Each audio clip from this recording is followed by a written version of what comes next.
국정원 개혁의 1등 공신 김병기 의원이 공작을 당했다는 확실한 물증이 아이러니하게도 김병기 의원을 공격한 녹취에서 나왔습니다. 녹취 해석은 여러 번 듣고 내린 저의 생각임을 밝히며 당시 김병기 의원은 야당이었고 그 정권은 여당이었던, 즉 박근혜 정권 초기 정말 힘이 셌던 국정원 기조실장에게 김병기 의원 아내가 항의를 하기 위해 전화를 건 부분에서 나옵니다. 검증조차 하지 않고 신원조에서 탈락시켜서 젊은 사람 인생을 그렇게 해놨는데 3월 작년에도 저희 몰래 국정원 시험을 치러서 필기시험까지 통과했는데도 못 들어오게 했습니다. 진짜?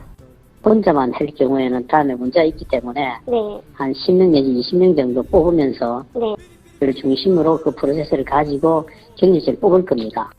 너무 염려하지 마세요. 실장님, 이번 한 번만 더 믿겠습니다. 저 아내한테 하신 약속입니다. 지금 이 녹취가 언론에 공개된 풀 버전입니다. 그 어디에도 아들을 합격시켜 주십시오, 이런 대목이 없어요. 기조실장의 최근 말을 들어보면 일단 기억이 나지 않는다. 이 녹취의 주인공은 바로 이현수 전 국정원 기조실장입니다. 마우스 커서 보세요. 여기 있죠? 자, 이 사람이 윤석열이 특별 사면을 시켜준 사람입니다. 취임하자마자. 이현수 국정기조실장. 자, 남재준, 이병기, 이병호 쪽의 사람. 한마디로 박근혜 정부의 사람이었고 김기춘의 사람이었다. 자, 이렇게 보면 될 것 같아요. 한마디로 이런 세력들이 뭐야, 김병기 의원 아들이네? 탈락시켜? 이게 핵심이죠? 김병기 의원의 입장이 나왔습니다. 자신이 야당 시절 국정원이 수차례 조사를 벌였고 감사원에서 감사를 했던 사건이다. 피해자가 겪은 고통에 대해 전혀 모르는 것 같다. 그러니까 아들이 여러 번 합격을 했는데도 그냥 이유도 없이 떨어뜨린 부분, 그리고 취업 청탁으로 이렇게 고생했던 부분에 대해서 언급을 한 것 같아요. 자, 그런데 다 무혐의가 났겠죠? 정말 이 피해자의 겪은 고통에 대해서 이들은 모르는 것 같다, 이렇게 설명했고요. 이 정도 선에서 뭐 할 말은 다 했다. 자, 이렇게 마무리를 지었습니다. 들으신 것처럼 국정원 필기시험 합격자였던 김병기 의원 아들이 신원조회를 해보니 야당 김병기 의원 아들이다. 그래서 이유도 없이 탈락을 시킨 부분이 대화 내용에서 나옵니다. 녹취의 대화 내용에서는 우리 아들 합격시켜달라 청탁 내용은 1절 나오지 않습니다. 엄마의 울먹임, 항의하는 것이죠. 항의. 시험을 합격했는데 왜 애를 떨어뜨리냐, 다시 봐봐라, 이런 내용이었습니다. 그래서 이 국조기조실장 박근혜 사람이 이거 또 뭐 경력 채용도 있으니까 그 부분에 대해서 알려준 거죠. 그 내용이 전부입니다. 그리고 여기서 엄마는 약속하신 겁니다. 약속. 이 약속은 청탁의 대가가 아니라 공정하게 심사해달라. 바로 그 부분입니다. 그런데 언론들은 유튜브 썸네일이나 제목에 왜 합격자가 탈락했는지보단 김병기의 아들 청탁이 있는 것처럼 느끼게 하는 제목으로 보도를 한 것입니다. 이는 김병기 의원이 국정원 개혁의 인물이니 혹시나 또 이번 원내대표 등용을 막고자 하는 공작이 아닐까? 자, 이런 개인적인 추론을 말해 보면서 어제 더 바빠졌죠, 평소보다. 어쨌든 어려운 환경인데. 자, 이재명 대통령 박성재에 이어 내란 수사 대상 조태영 국정원장의 사표도 수리했습니다. 여기서 끝나지 않고요. 윤석열 체포 저지에 동원되었던 군 경호부대 수장들도 모두 교체를 했다고 합니다. 박수. 그냥 너희들은 옷 벗고 수사 받아라, 이 말이죠. 그리고 내란, 김건희, 최병 이 3대 특검법 공포를 했다고 합니다. 국민적 열망 담겨 있다라며, 자, 오늘 국무회의에서 의결을 했다고 합니다. 와, 최장 170일간 가동. 이재명 대통령 진상과 진실 투명하게 구현되길 바란다라는 말도 했다고 합니다. 그리고 자, 윤석열 국무위원들이 다수가 당연히 동의를 했다, 이 말이죠. 자, 이제 국힘은 어떻게 할래? 너네들. 오늘 국무회의 시간 동안 표정이 안 좋은 한 명이 있었습니다. 제가 다 봤지만 바로 이진석, 이 표정 보세요. 이러고 회의 시간 동안 있었다는 겁니다. 지금 아무래도 이제 검찰 조사도 경찰 조사도 지금 시작됐고 아마도 지금 멘탈이 제정신이 아닐 겁니다. 멘탈이 붕괴된 표정입니다. 맹붕. 예, 맹붕. 자, 그리고 바이코리아 나선 외국인. 지금 하루에 1조씩 우리 주식으로 돈이 들어오고 있습니다. 코스피가 이제 곧 3천 돌파에 눈앞에 두고 있다고 합니다. 와, 어떻게 이럴 수가 있죠?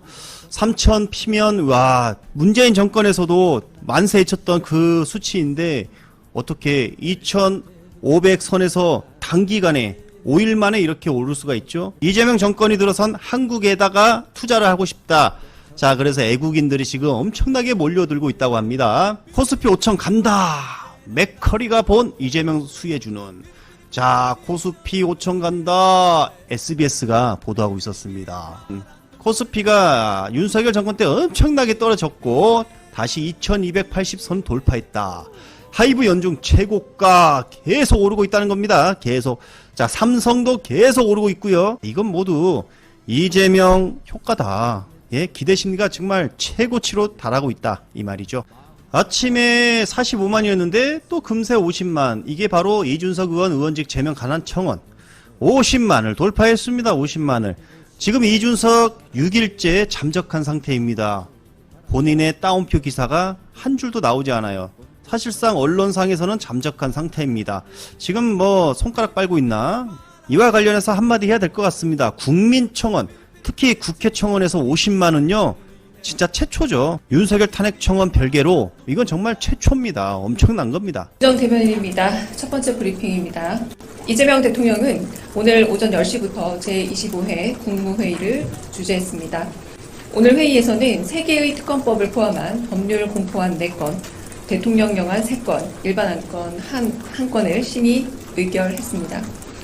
윤석열 전 대통령 등에 의한 내란 외환 행위의 진상 규명을 위한 특별검사 임명 등에 관한 법률 공포안은 특별검사 1명, 특검보 6명을 비롯해 최대 267명, 김건희와 명태균, 건진법사 관련 국정농단 및 불법 선거 개입 사건 등 진상 규명을 위한 특별검사 임명 등에 관한 법률 공포안은 최대 205명, 그리고 순직 해병 수사 방해 및 사건 은폐 등의 진상 규명을 위한 특별검사의 임명 등에 관한 법률 공포안은 최대 105명의 수사 인력이 배치될 수 있습니다.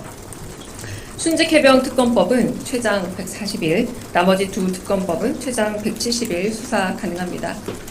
이재명 대통령은 전 정부에서 이미 여러 차례 거부권이 행사된 특검법이라는 점에서 현재 내각 구성원들의 의견을 충분히 수렴해 심의를 거쳤으며 이에 의결에 이르렀습니다.